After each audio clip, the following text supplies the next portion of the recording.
So I've done the overheating test with the new Insta360 Go 3 and the GoPro 11. We've got some interesting results. But before we go through those results and I'll tell you all about what I've found out about these two cameras, this video kind of proves what I've been saying for a few months now, that max resolution isn't always the best thing to use all of the time. I always choose usability and user experience over the max resolution and the best image quality, and what I've found in this video from my tests today kind of proves the fact that using the max resolution does decrease the usability and user experience. So anyway, without further ado, let's tell you what I found out about the testing, about the overheating issues and the battery issues with these two cameras. The first interesting thing I did find out about the Go 3 I didn't know is that it does record in 30-minute clips, so it doesn't record one continuous big file. Now, while that isn't a huge issue, for one, people don't tend to record for more than 30 minutes at a time. You are using these cameras for fast action, vlogging, everyday use, so you tend to record shorter clips. I tend to maximum record with my GoPro or my Insta360 Go 3 for 6 to 8 minutes maximum. So it's not a huge issue, but it's just something to know, something I've learned from the tests that I've done. Now, the first test I did was in this studio scenario, just so you know. It's about 17 degrees in here at the time of the test, so that's another thing to bear in mind. It wasn't a really hot environment. I tested the GoPro versus the Insta360 Go 3 in their max resolutions.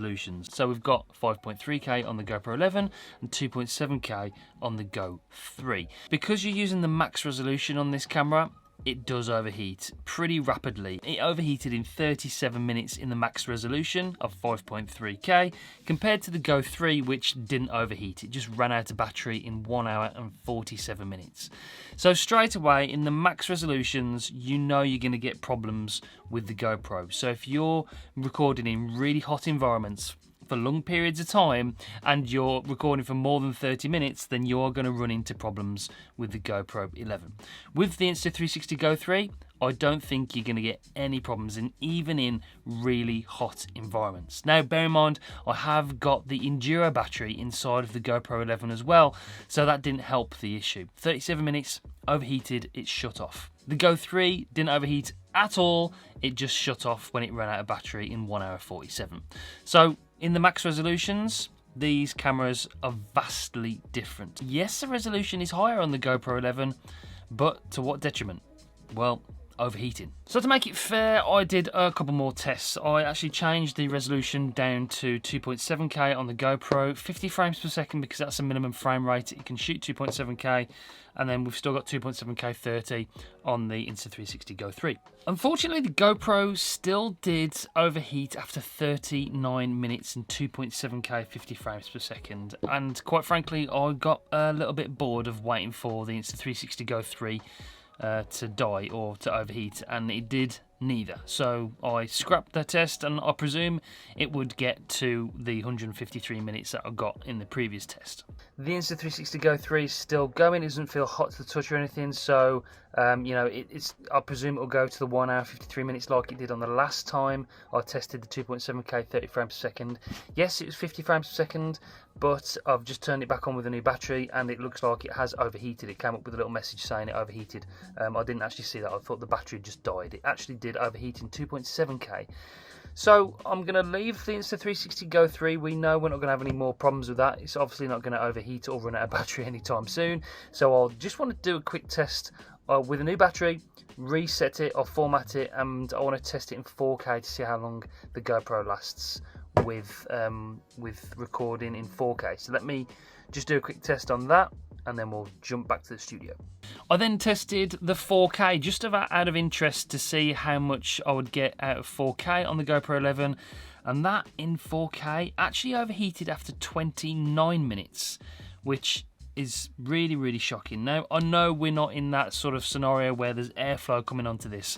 We are in a studio environment at about 17 to 20 degrees in here. So, yeah, it's still overheating pretty badly in 2.7K and in 4K resolutions. So we reduced the resolution down in further. I did another test at 1080p, and you can record 1080p in 50 frames per second in both of these cameras. Weirdly enough, the GoPro ran out of battery in 1 hour and 15 minutes at 1080p. Now, they're both fully charged, both formatted SD cards, same battery, same conditions, give or take a couple of degrees. The Insta360 Go 3, same resolution, went to 1 hour and 53 minutes again. Bang on, exactly the same as the 2.7K, 30 frames per second. So, very consistent results with the Insta360 Go 3. Again, no overheating, just ran out of battery.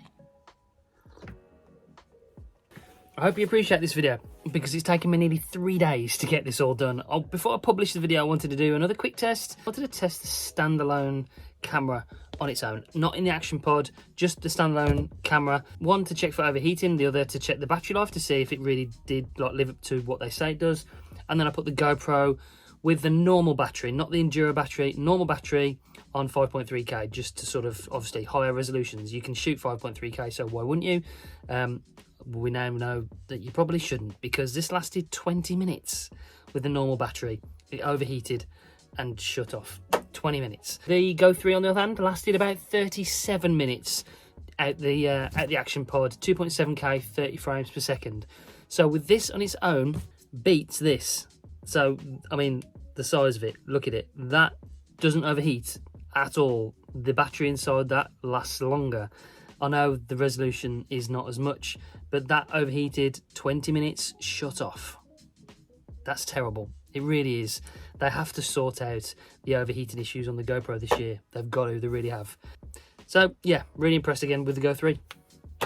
So what did we learn? Well, we learned that if you're shooting in the highest resolution, you are going to run into overheating issues. As expected to me, because I use these cameras on a daily basis, the Insta360 Go 3 was just more stable, more reliable, didn't overheat once in any resolution, and the battery life is pretty much double what you get on the GoPro. Yeah, more reliable, just a lot more stable and very consistent with its results, and that is what I expect from Insta360. So yeah, you're not going to have any overheating issues with the Go 3. That's what I expected, and that's what you can sort of rely on from these results. Imagine if you want to put this on your car and you want to start recording a trip or a race or something like that, or on a motorbike. This is gonna overheat. It may be optimised for a little bit of wind hitting this. This was a studio environment. When you're getting some cooling air in it, it might go a bit longer, but you're still going to get overheating issues at 5.3K. So that's why I just don't recommend you choosing a camera solely on the resolution and the image quality. You have to look at the whole picture, and that's why I love the Insta360 Go 3. I think this camera is fantastic. The user experience is brilliant. It features a lot more things than the GoPro 11 does. For instance, that flip-up screen is just brilliant. This thing pops out of there so we can have the POV shots with a magnetic pendant. There's just lots of stuff about this camera that is really fantastic, and now we know it's a little bit more reliable and consistent with its recording results and frame rates. Okay, so that's it for this video. Proved a few points that I've been claiming for a while now. Hope it helped. Let me know if you've got any comments, and make sure you subscribe, press the bell so you don't miss any future uploads. Plenty of updates and new cameras coming really soon. See you soon, guys. Bye.